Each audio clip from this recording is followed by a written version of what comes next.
What's going on, friends? Logan Myers here from Cinephellas.com to review the Netflix original series, Ozark. Ozark can be summed up with two words: Jason Bateman. Yes, that's right, Jason Bateman. We all know him, the comedic genius, Arrested Development, Horrible Bosses, and my favorite movie of his, Teen Wolf 2. Jason Bateman actually stars in the show. He produced and directed 4 episodes out of the 10 in the series, and it really shows. I mean, this guy is an excellent all-around talented performer behind the camera and on camera. Bateman plays Marty Bird, a financial advisor, financial planner in a company in Chicago. He's a family man. He has 2 kids. He's married to Wendy, played by Linney, and they're all-American cookie-cutter family. They live in the suburbs of Chicago. He has a great job. You know, the wife is at home. But it's not all true. I mean, there's something deeper within these characters that we find out throughout the series. From the first episode, I mean, things get really intense fast. There's already bloodshed, and we find out the story with Marty and his business partner that have been laundering dirty money for the Mexican cartel for some time. And they've been laundering this money, and people end up dying, and the drug kingpin, Dell, shows up to their business in Chicago. And Dell shows up, and he's asking questions, what happened to some of his money? And, you know, with a drug kingpin, there's never a right answer, so people are gonna die. From the first episode to the end of the first season, I mean, it just is super, super intense. And it's like the perfect crime drama, and just seeing what this family goes through to kind of work with the drug cartel. So after all this shit goes down in the first episode, Marty has to take off with his family down to the Ozarks, you know, in Missouri. Of all places in the U.S., why the Ozarks?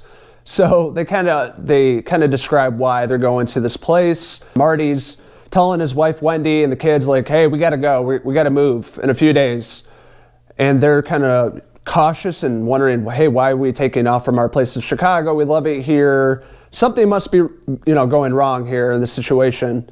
And the answer is yes, something is very, very wrong. So the remainder of the first season takes place in Missouri, in the Ozarks. You know, you have the perfect outdoor wilderness landscape, trees and the water, and kind of like the backwoods, it feels like. And you get introduced to a lot of characters that live in town, like a local restaurant owner, this family called the Langmores. They're kind of redneck hillbilly characters. And there's a funny part in the show where they kind of joke about the difference between a redneck and a hillbilly. So there's some funny parts in the show. And, with Marty and his family down there, he has a deadline. He has to launder, I think, $8 million within 3 months throughout this summer in Missouri. So he's really, really anxious, and he's trying to take care of business so his family doesn't die, because the cartel knows where they live, and they're watching them constantly. With the local townspeople, the Langmores, they find themselves, I guess the word is find the money that Marty had, and he's going after them, and it sets up their characters in the show. The one girl, Ruth Langmore, she was probably the main character out of the family, and she's an excellent actress.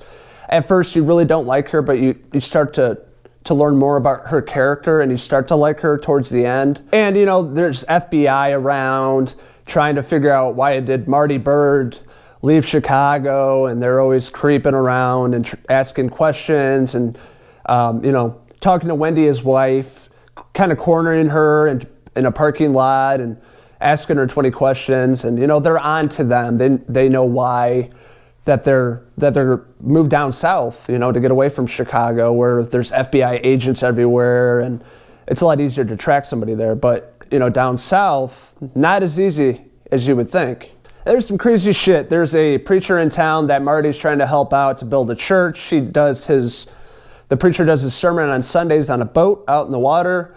And people are lined up on their boats listening to a sermon, and little does he know that people on the boats are getting heroin through the Bible, which is kind of a weird little twist there that revolves around this family that's been down in the Ozarks for a long time, and they're, you know, intertwined with the heroin business, and it's kind of a mind fuck. It's like something you didn't really expect or you would guess would happen, but it's kind of cool in the story to set up these characters. You know, Marty knows his numbers, you know, throughout the show. He's always like, I know my numbers, blah, blah, blah, blah. 5 times 3 is 25. Wait, that's not right. Marty's trying to help these, you know, small businesses, you know, get back up and running and turn a profit, and so he can get his money back and all that good stuff. So, you know, he's going around business to business and trying to see where their flaws are with their business and trying to help them get back on their feet. But overall, the show was very, very excellent. You know, I was very surprised, you know, from watching the first episode, I was hooked, and we ended up watching the whole 10 episodes in a few days. It's one of those shows you have to binge watch. Ozark, you know, has some similarities to Breaking Bad. If you're a huge fan of Breaking Bad like myself, you know, you see some of the similar elements they have. Marty being the normal working father, you know, like Walter White, that gets mixed up with the cartel and all that good stuff. So like other people I've reviewed, you know, they see some of the same elements between the two shows, but it's also a lot different in my opinion. Ozark stands on its own, and, you know, with the use of the color palettes on the set, the camera shots, the cinematography, it's its own character. The Ozarks are its own character that these characters are in. I'm giving major kudos to Jason Bateman for directing, producing, starring in this show. And, you know, you could kind of see it as a passion project. And I'm really looking forward to seeing him more in these kind of roles, dramatic roles. We saw that in The Gift and definitely in this show. So I'm looking forward to more of his serious roles. And I'm really hoping they do another season of the show.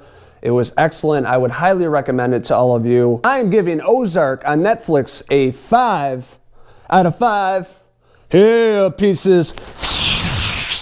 If you haven't already, go ahead and hit subscribe right here on our YouTube channel. We got some more reviews coming out this week and some other new video segments. So thanks again for watching Cinephellas here on our YouTube channel and following us on our social media pages. This is the one and only Logan Myers signing out from sweet southern South of Missouri. Cheese!